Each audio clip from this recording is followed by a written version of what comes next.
What's up, y'all? I'd like to welcome y'all back to Cliff's Corner. Today's episode, we're going to talk about why most pianists plateau after 5 years and how I push through. So, first and foremost, most pianists plateau for a variety of reasons. One of the main reasons is because they simply have hit a wall and they don't know where to go. They don't know how to get over this wall, right? So they're hitting this head on the wall. They're hitting the head on the wall, trying to find a solution, and they just can't seem to find a solution. They go on YouTube, they inquire about lessons, and they just cannot push through, right? But me, there was times in my 23 years as a classical pianist. I remember this specifically. I did hit a wall, and I was frustrated. I even almost slightly almost considered no longer playing piano. But the thing that helped me was to revert back to how I even first started learning piano in general. I started learning piano at 14 years old by printing out music that was way above me, whether it was Mozart, Beethoven's Appassionata Sonata, Chopin, and Fantasia Impromptu, or his etudes or Liszt etudes. I would print out this music that I wanted to learn so much, that was so much more advanced than me, and I would listen and follow along with the sheet music, right? And then I would start to analyze, okay, what is this technique that he's using here? What is this technique that he's doing here? How is he doing this technique? Let's say it was scales. Let's say it was scales, right? So I'm like, okay, what's the fingering? Right, so I would look up, okay, what's the fingering of the C major scale? Okay, boom, da da da da da da da da. Okay, how do you do more than one octave? To building the technique.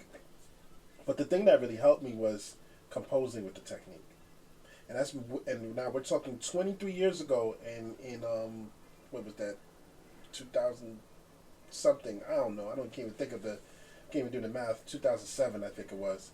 We're talking 23 years ago. No, doing the math now.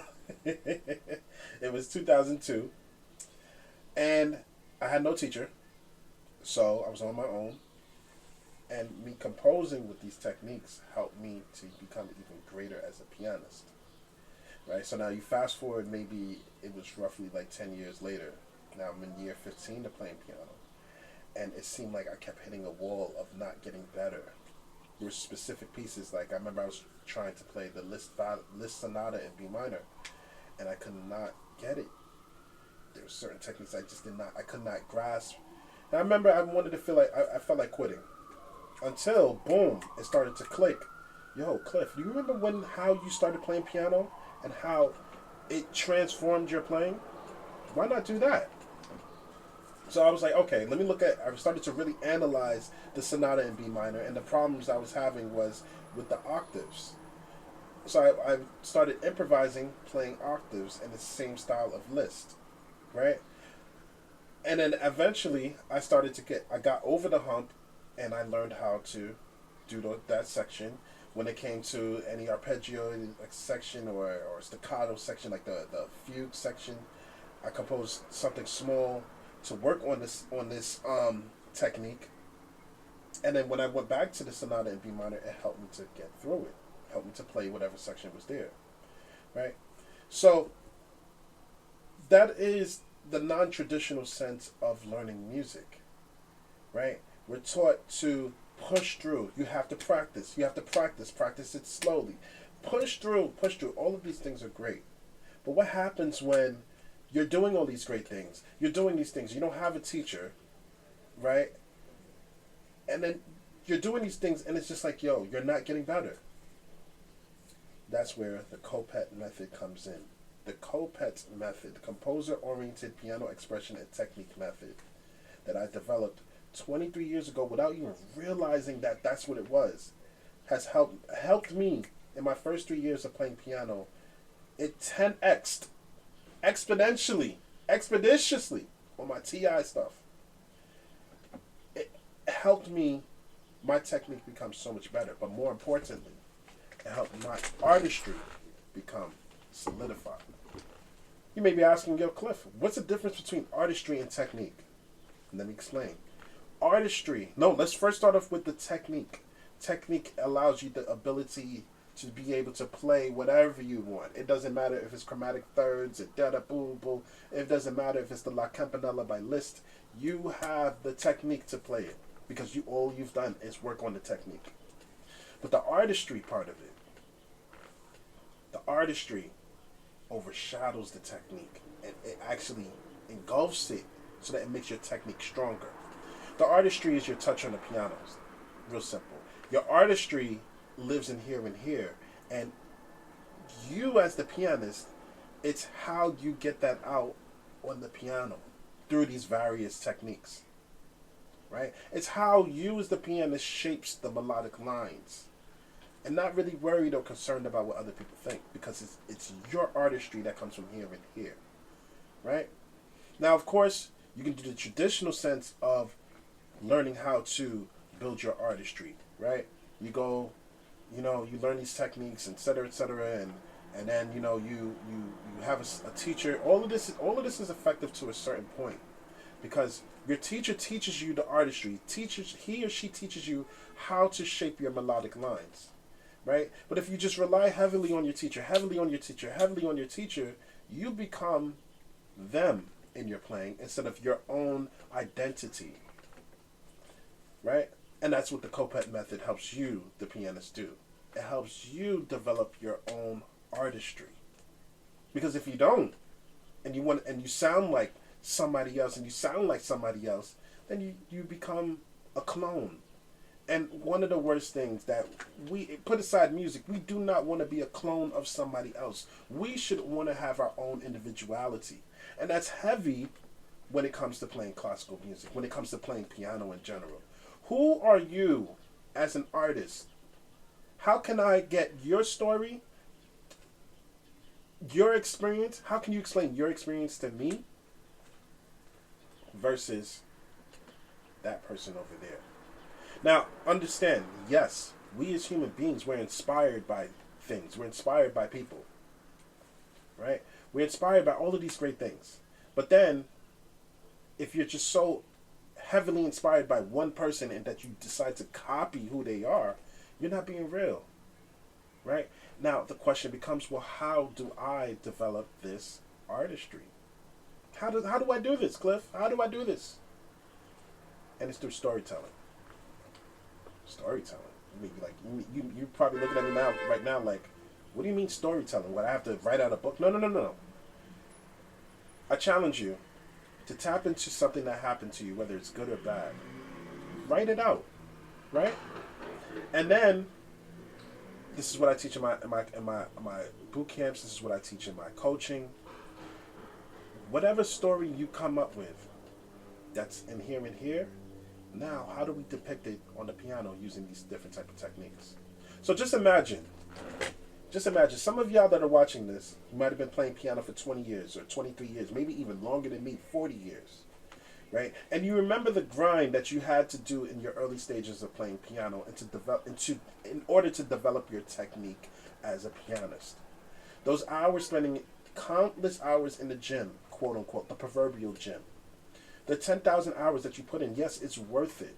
But do you feel like, and I'm pretty sure a lot of people can agree with this, what if there was a way to make the time a lot less? Wouldn't that work? Wouldn't that be great? Right? Instead of spending hours upon hours, because repetitive practice can become boring for a lot of people. But if you're creating with this repetitive practice, it makes it more interesting, right? Now, of course, the reservation becomes, well, what if you don't know how to compose music? What if you don't know how to do these different type of things? And then this is where I would pose to you to listen to a piece by John Cage called 4 minutes and 33 seconds. It's a complete mind blow. It has no music, has no instruments. It's just complete silence for 4 minutes and 33 seconds in 4 movements.